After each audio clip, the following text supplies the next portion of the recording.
Hello parents મિત્રો, parenting ટોક્સમાં આજે આપણે યંગ બાળકોના પેરેન્ટ્સ સાથે અમુક જરૂરી વાત કરીએ. જે નાના બાળકોના માતા પિતા છે એમની સાથે ખાસ એ બાબત મારે શેર કરવી હતી કે મિત્રો, આપણે બધા ઈચ્છતા હોય છે કે આપણું જે બાળક છે તેનો બૌદ્ધિક, માનસિક, શારીરિક વિકાસ એકદમ યોગ્ય રીતે, સારી રીતે થાય.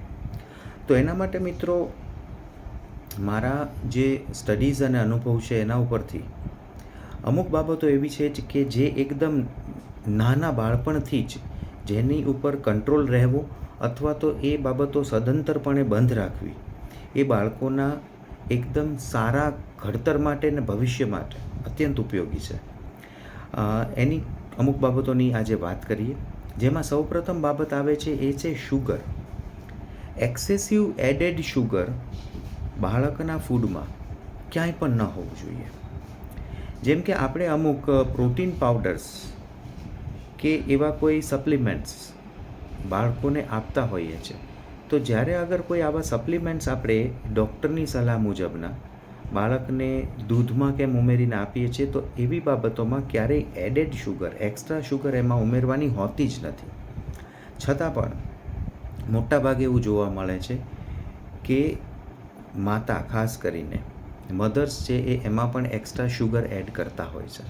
આ બાબત બિલકુલ ખોટી છે. બાળકને એડેડ શુગરથી, એક્સ્ટ્રા શુગરથી દૂર રાખો, કારણ કે આપણે બધા જાણીએ છીએ કે એક્સેસિવ શુગર છે એ અનેક પ્રકારના રોગોનું ઘર છે. એ ઉપરાંત બીજી આવી બાબત આવે છે એ છે સોલ્ટ. લગભગ 1.5 વર્ષની ઉંમર સુધી તો બાળકના કોઈ પણ પ્રકારના ભોજન સાથે સોલ્ટ મિક્સ કરવાનું જ ના હોય, નમક.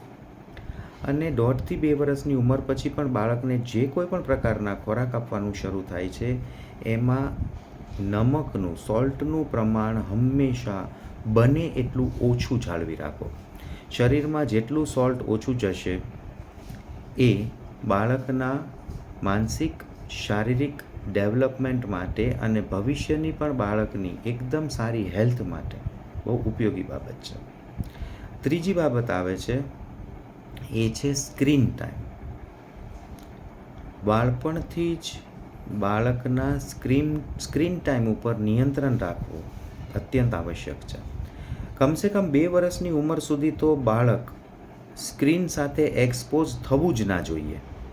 આઈડિયલી 2 વર્ષની ઉંમરથી શરૂ થઈને 6 વર્ષની ઉંમર સુધી પેરેન્ટ્સના સુપરવિઝનમાં વધીને આખા દિવસની અંદર 1 કલાકનો સ્ક્રીન ટાઈમ જ હોવો જોઈએ. એમાં પણ એવી બધી કાર્ટૂન્સ કે સ્ટોરીઝ હોવી જોઈએ કે જેમાં બાળકને કોઈને કોઈ બોધપાઠ મળે છે. જેમ કે આપણે કહીએ કે જૂના સમયની આપણી પંચતંત્રની જે વાર્તાઓ હતી એનું ઓડિયો વિઝ્યુઅલ જે અવેલેબલ છે એ બધું અગર બાળકોને જોવામાં આવે છે તો એ થોડી યોગ્ય બાબતમાં ગણી શકાય. અને લાસ્ટમાં આવે છે sitting for too long period of time. સામાન્ય રીતે માતા પિતાઓને એવી ઈચ્છાઓ થતી હોય છે કે બાળક જે છે એ કોઈ એક જગ્યાએ સ્થિર બેઠું રહે અને કોઈ ચોક્કસ બાબત ઉપર એ કોન્સન્ટ્રેટ કરે છે, ફોકસ કરે છે. એ એના માટે બહુ સારું છે. હા, વાત સાચી છે. એ એના માટે ક્યારે સારું છે કે જ્યારે એના ખરેખર ભણતરના બહુ સારા વર્ષો ચાલી રહ્યા છે ત્યારે. બાકી આ યંગ એજમાં બાળક જેટલું એક્ટિવ રહેશે, શારીરિક રીતે એ બાળક જેટલું હરતું ફરતું દોડતું રહેશે, એટલો જ બાળકનો શારીરિક, માનસિક અને બૌદ્ધિક વિકાસ સારો થશે. We are basically born to move. આ બાબત ક્યારેય ભૂલતા નહીં. Think about it.